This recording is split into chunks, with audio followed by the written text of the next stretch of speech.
the chemical spill in Charleston.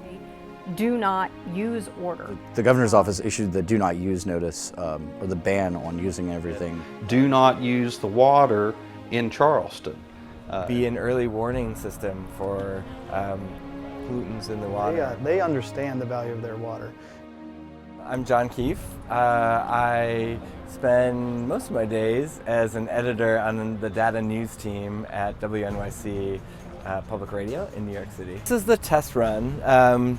Trying out this little water sensor, put it inside a Gatorade bottle, and it's detecting through 2 screws in the cap of the Gatorade bottle the conductivity of the water. Well, in the Innovator in Residence program, we're always looking at a way to do experimental reporting with new technology. I was live on the air when the governor's first tweet went out basically announcing that this had happened.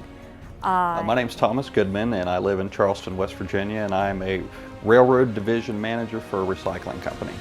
No one was prepared for it, but also trying to fathom what it was like to be completely cut off, to not have an appropriate supply of drinking water, or to only have to be able to shower in a public space every couple of days if you're lucky.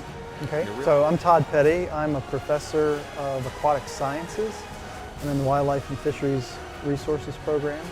I teach classes in freshwater ecology and river ecology, as well as a class in fisheries management. So it's pretty hard to live long in West Virginia and not appreciate how much it rains. and so water is a prevalent feature in the state of West Virginia. Is that I was over at the state capitol earlier that day.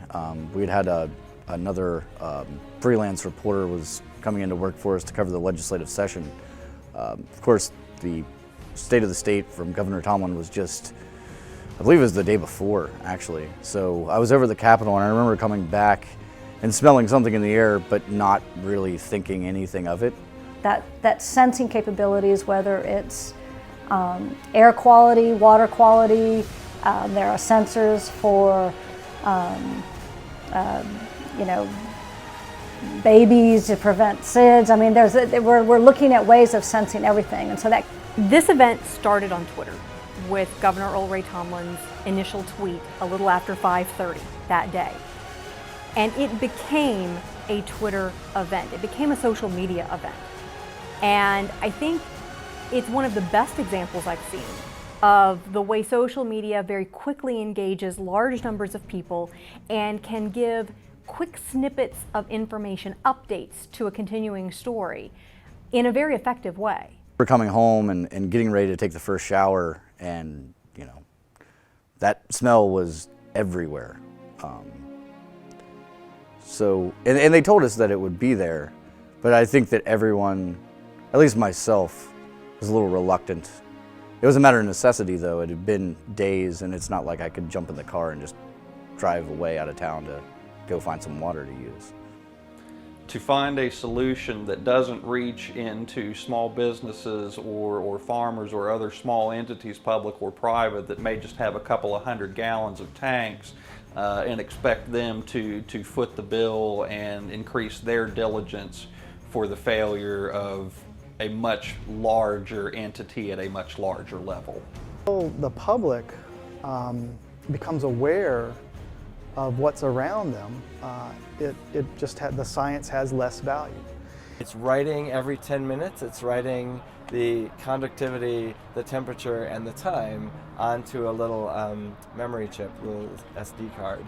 And we'll pull it out and see, A, did it stay dry? Did it work? And B, did it take readings? And can we see the temperature and conductivity change even over 24 hours? Pandora's box of investigating that, and we're still investigating it.